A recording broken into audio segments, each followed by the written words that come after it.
Bienvenue sur Exponentiel Podcast où on parle de ministère, leadership et entrepreneuriat. Aujourd'hui, épisode numéro 3, nous parlons de la sagesse, la chose la plus importante pour réussir. C'est parti. Bienvenue sur Exponentiel Podcast. Viens découvrir avec nous les secrets et les stratégies pour atteindre les sommets de ta vie. C'est parti. Bonjour, ici Luc Dumont. Merci d'être là aujourd'hui pour notre podcast. On va parler de sagesse. On va parler d'intelligence spirituelle. D'ailleurs, c'est un sujet qui est tellement important sur mon cœur. Je crois que c'est la clé de la réussite dans nos entreprises, dans nos ministères, dans nos projets, d'avoir cette sagesse, la sagesse qui vient d'en haut, la sagesse de Dieu. C'est l'un des facteurs déterminants de notre réussite, de notre avenir. Et d'ailleurs, c'est un sujet qu'on croit tellement chez Exponentiel qu'on a même fait une formation au complet, une formation en ligne de plus de 8 heures sur le sujet qui s'appelle « Comment développer l'intelligence divine ». D'ailleurs, si tu vas sur notre plateforme exponentiel.net, tu pourras trouver une formation au complet sur l'intelligence divine selon l'apôtre Paul, selon Jésus, selon le livre des Proverbes.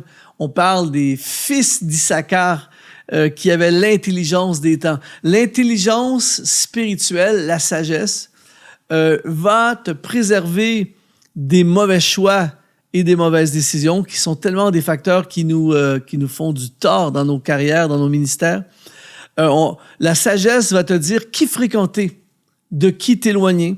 C'est comme un système d'alarme interne qui nous avertit en fait des opportunités. Vas-y, fonce dans cette opportunité, ou parfois fais attention, éloigne-toi, ou ce n'est pas le bon timing. Je souhaite à tous de découvrir l'intelligence spirituelle. En fait, c'est l'intelligence de Dieu. D'ailleurs, j'en parle souvent, mais il y a plusieurs années maintenant, j'ai commencé à lire le livre des Proverbes.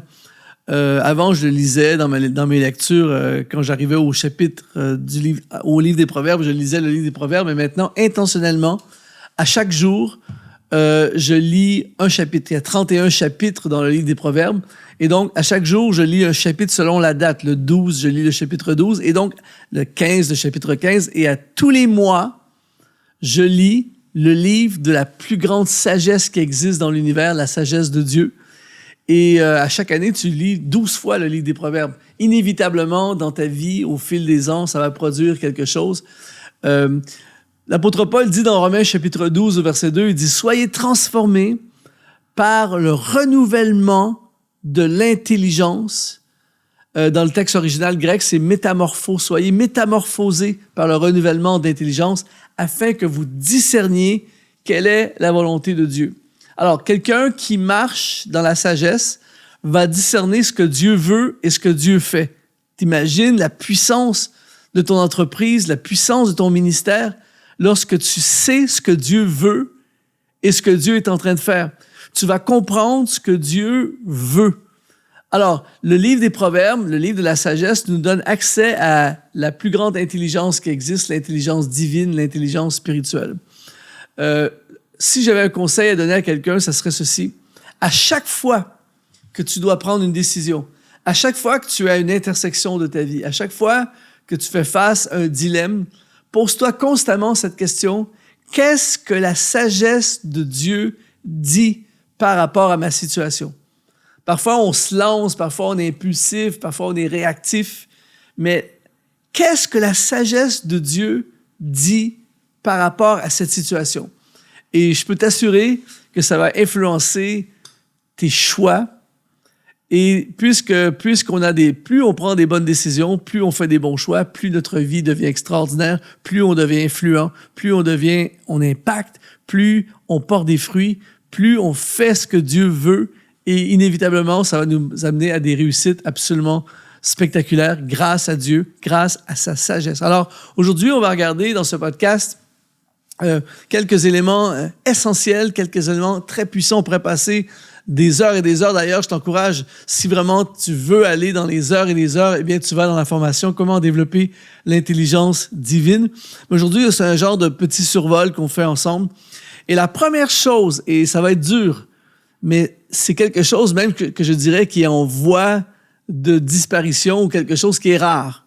Mais si on veut vivre la sagesse, la première chose que je veux voir aujourd'hui avec toi, c'est écoute et apprends. C'est tellement rare de nos jours, malheureusement, de voir des gens qui écoutent.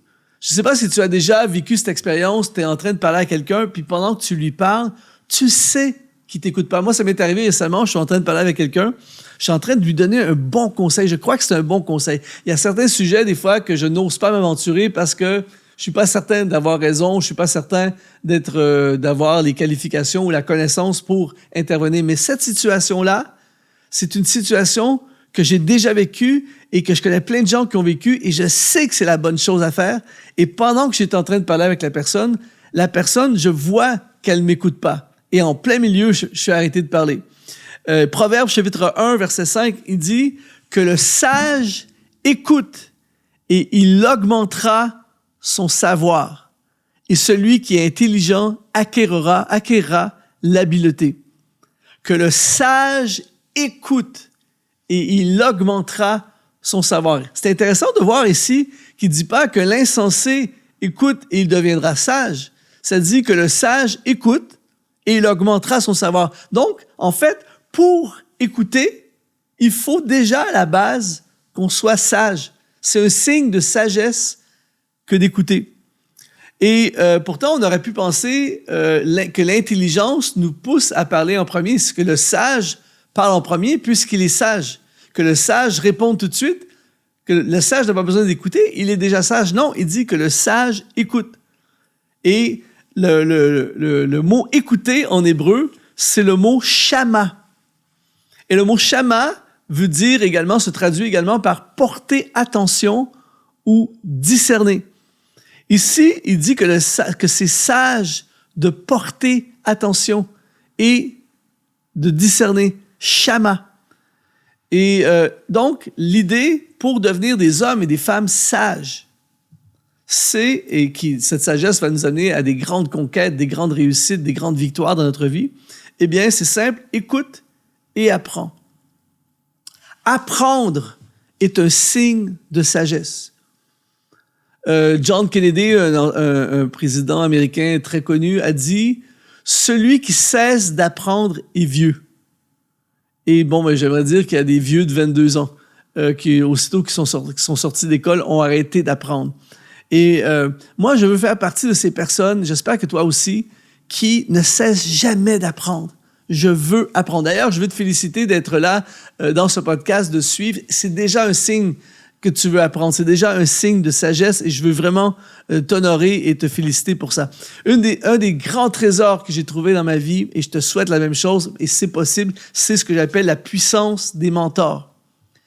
Un mentor, c'est quelqu'un qui a une longueur d'avance sur nous. C'est quelqu'un qui a réussi quelque chose qu'on aimerait réussir. C'est quelqu'un qui a plus d'expérience que nous. C'est quelqu'un qui a eu des victoires qu'on aimerait avoir. Et on se place, on se connecte à des mentors pour apprendre.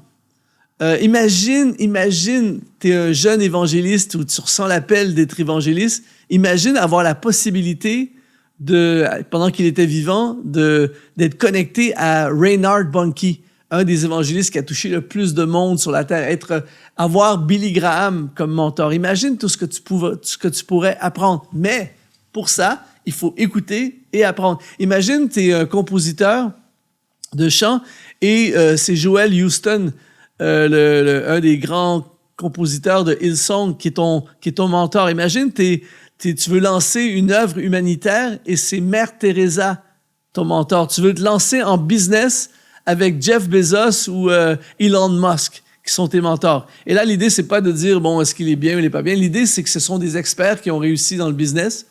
Imagine, tu veux faire du culturisme, de la musculation, et c'est Arnold Schwarzenegger, ton mentor.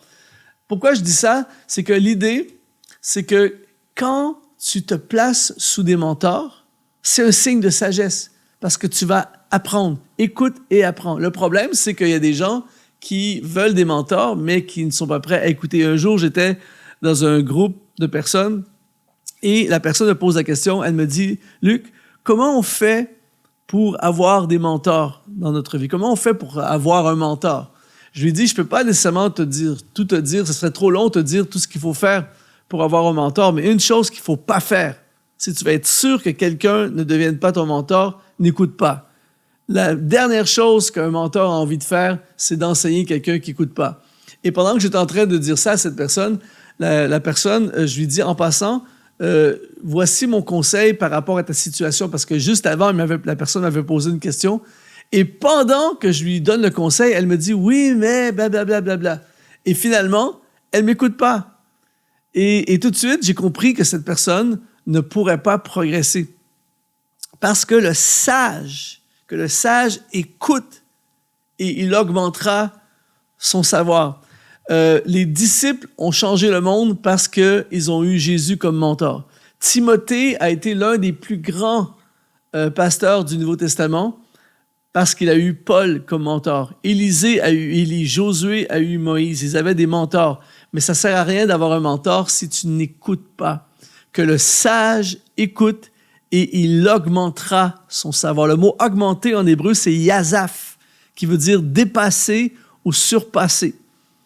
Je lisais récemment que Alexandre le Grand, qui a été un grand conquérant dans l'histoire, bien avant Amazon, il allait sur les champs de bataille, tout ça, et on dit qu'il se faisait livrer des livres sur les champs de bataille parce qu'il voulait apprendre.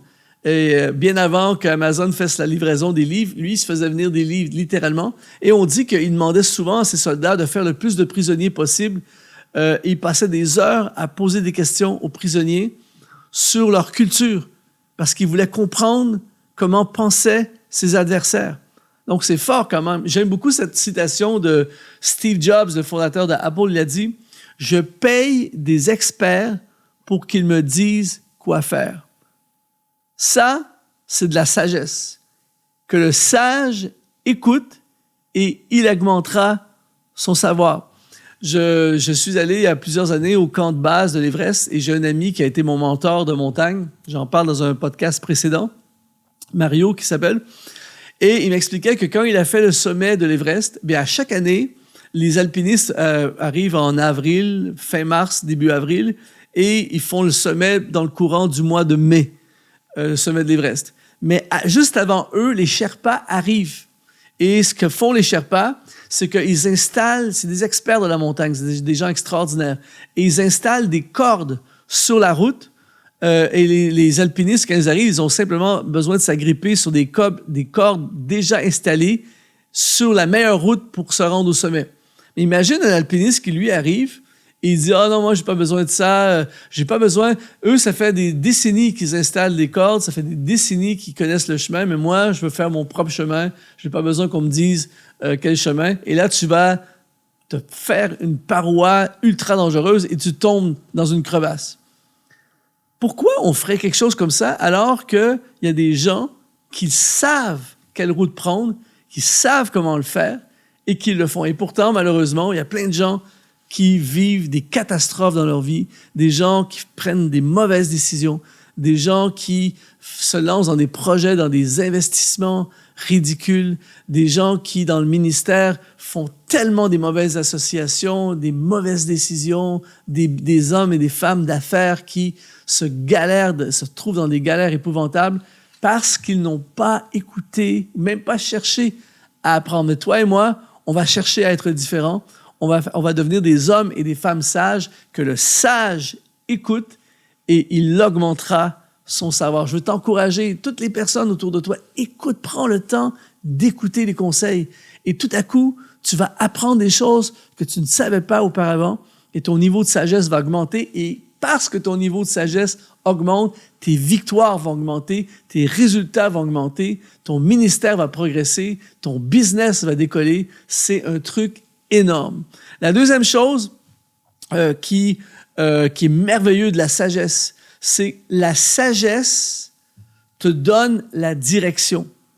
Dans le livre des Proverbes, au chapitre 8, au verset 1, il nous dit, ça c'est un des passages, pour moi, dans la Bible, celui-là, c'est de la bombe hallucinante. Il dit, « La sagesse ne crie-t-elle pas? L'intelligence n'élève-t-elle pas sa voix? c'est au sommet des hauteurs près de la route. Écoute bien ceci. C'est à la croisée des chemins qu'elle se place. Wow! La sagesse, elle crie, elle élève sa voix et elle se tient à la croisée des chemins. La croisée des chemins, c'est un inévitable dans ta vie, dans ma vie. On va tous le vivre. Peut-être qu'alors que tu écoutes ce podcast, tu es en ce moment dans une croisée des chemins. Tu dois prendre des décisions par rapport à tes études, par rapport à ton mariage, par rapport à ta géographie. Est-ce qu'on déménage? Est-ce qu'on ne déménage pas? Par rapport à ta carrière, ton ministère. Est-ce qu'on achète le bâtiment? Est-ce qu'on implante une église? Est-ce que je vais à l'école biblique? Est-ce que je vais étudier à l'étranger? Est-ce que je déménage dans une nouvelle ville? Est-ce que je joins cette église ou cette autre église? Est-ce que c'est cette année qu'on lance notre album? Plein de croisées des chemins importantes. Dans la vie, on va en avoir plusieurs. C'est différent pour chacun, mais moi, je n'ai pas peur de dire que dans notre vie, on va avoir peut-être 7, 8, 10, 12 croisées des chemins importantes, des moments de destinée, des choix importants. Et c'est souvent là qu'on fait des choix qui vont nous amener plus loin dans la victoire et dans les plans de Dieu, dans la volonté de Dieu, ou dans des galères épouvantables, dans des erreurs monumentales, dans des souffrances terribles, dans des pertes financières, dans des saisons ultra compliquées de notre vie qui auraient pu être évitées parce qu'on a pris la mauvaise direction. Je me souviens, il y a quelques années de ça, je suis allé au Mali et on est venu me chercher très, très tôt le matin à mon hôtel. On devait faire 4 ou 5 heures de route dans le pays. Et je ne connaissais pas le chauffeur, tout ça. Je m'étais dit, je vais pouvoir dormir dans le voyage. Tout ça, ça va me faire du bien. J'étais fatigué, j'arrivais d'un long voyage. Et là, il me dit, on va arriver dans une croisée des chemins, un genre de rond-point, et il va y avoir 2 directions. Et il me dit, si on va tout droit, on va se retrouver... Il dit, la direction, c'est à droite. Il faut vraiment aller à droite. Il dit, si je suis distrait, tu m'avertis, il faut aller à droite. Parce que si on va tout droit, on va se retrouver dans le nord du pays, dans la région des djihadistes, et on ne reviendra pas vivant. Je peux t'assurer de ceci, j'ai plus dormi à partir de ce moment-là. Et je me souviens, quand on est arrivé à l'intersection, j'étais hyper concentré. Et la première chose que je lui dis, à droite, on tourne à droite, c'est à droite le chemin. Et ça m'a fait penser à ce passage. La sagesse, elle crie. L'intelligence élève sa voix et c'est à la croisée des chemins qu'elle se place. Et c'est pour ça que si tu marches dans la sagesse, si tu marches dans l'intelligence, le mot intelligence ici en hébreu, c'est le mot tebouna, qui veut dire discernement et compréhension. C'est de la bombe. Écoute bien ceci. Quand tu marches dans la sagesse de Dieu, tu as une compréhension. Et c'est ce qu'on parle dans la formation, comment développer l'intelligence divine. C'est qu'on parle comment l'apôtre Paul, par exemple, avait constamment cette compréhension. Il comprenait ce que l'Esprit disait. Il comprenait ce que Dieu était en train de faire. Et c'est pour ça que quand il se fait arrêter, par exemple, par les Juifs, l'envoie se faire arrêter par les Romains, et que là, il aurait pu, juste en débattant un peu, s'en sortir, mais à la place, l'apôtre Paul va dire, j'en appelle à César. Et là, il va se retrouver sur le bateau, on connaît l'histoire pour la plupart d'entre nous, où il va se retrouver en bateau dans une tempête, et c'est ce voyage qui l'amène à Rome. Pourquoi? Parce que Paul avait l'intelligence spirituelle et il comprenait ce que Dieu faisait. Il voyait au-delà, il voyait la grande image. Et quand tu marches dans la sagesse, quand tu arrives à des croisées de chemin, tu ne fais pas juste avoir des réactions, des décisions impulsives, des décisions émotionnelles, des décisions basées sur ce que l'autre à côté de toi fait. Non, tu as une compréhension spirituelle de ce qui est en train de se passer. Tu sais, là, je suis dans une croisée de chemin où ma destinée est en jeu. Je vais faire des choix qui vont affecter mon avenir. Et là, tout à coup, tu attends d'écouter la voix de la sagesse et elle crie. Tu ne peux pas manquer, à moins de refuser de faire ce que la sagesse dit, à moins de te boucher les oreilles, de te fermer les yeux. Mais si tu cherches la sagesse, elle va crier à la croisée des chemins et elle va te dire, n'y va pas, n'achète pas, ne t'associe pas, n'investis pas, pas maintenant, éloigne-toi de cette personne, fais attention à cet individu, ou bien le contraire, vas-y, fonce. Prends courage, fonce. C'est une opportunité extraordinaire. C'est la saison. Même si tu es terrifié, sors de la barque, marche sur les eaux. Elle va crier. Elle va crier, elle va te dire quoi faire. C'est pour ça que on a besoin plus que jamais dans nos vies d'avoir cette intelligence spirituelle. Je me souviens, il y a plusieurs années, quand j'ai commencé mon ministère de musique, j'étais à une croisée des chemins. C'est-à-dire que je voulais faire un album, des albums. Je n'avais pas les finances, j'avais très peu de finances et surtout, je n'avais pas les connexions studio avec qui je fais ça, tout ça. Et je me souviens un jour d'avoir été avec des personnes qui m'ont approché pour faire un projet. Ils m'ont proposé un truc, ils m'ont dit « Luc, on va s'occuper de toi, on va te propulser, tout ça. » Et puis, ça avait l'air vraiment alléchant. Et je me souviens, dans le fond de mon cœur, j'avais pas la paix. Pourtant, c'est ça que j'avais besoin. C'était logique, c'était des bonnes personnes, mais j'avais pas la paix. J'étais troublé dans mon esprit. Je me disais, je sais pas pourquoi. Et je suis allé voir les personnes, je leur ai dit, je suis désolé, je peux pas aller de l'avant avec vous. J'ai pas la paix. Et après ça, je me retrouve pas plus avancé. Et tout à coup, un soir, j'oublierai jamais un soir, alors que je suis en prière, j'ai vraiment entendu dans mon esprit le nom d'une personne, d'un artiste que je connais, que je n'avais pas parlé depuis des années, mais ça me disait « Contacte cette personne ». Et je me souviens, le lendemain, j'ai appelé cette personne et je lui ai dit « Écoute, je t'appelle parce que j'ai à cœur de faire un album, tout ça, et puis dans la prière, ton nom est venu. » Et il me dit « Wow, c'est spécial ». Il dit « Je viens de terminer un studio, la construction d'un studio, et je priais que Dieu m'envoie des personnes. » Et tout à coup, j'ai fait une association avec cette personne et on a fait des albums qui ont fait le tour du monde. Mais écoute bien ceci. Alors que je me suis connecté avec cette personne pour ce projet, j'ai rencontré au travers de cette relation la personne, en fait 2 personnes avec qui aujourd'hui je fais Exponentiel. Ces personnes ont été connectés dans ma vie au travers de la première connexion. Donc, Dieu avait le plan de la première partie de ma saison et de la première saison ou de cette saison-là, et il prévoyait déjà dans cette connexion les connexions avec les gens de la prochaine saison qui suivrait. C'est un truc de fou. Et en fait, c'est ça, la sagesse crie. N'y va pas, ne le fais pas. Pourquoi? Parce que, comme le dit souvent Claude, mon collaborateur et mon associé avec qui on a fondé Exponentiel, pourquoi se contenter du plateau d'argent quand Dieu a prévu un plateau d'or?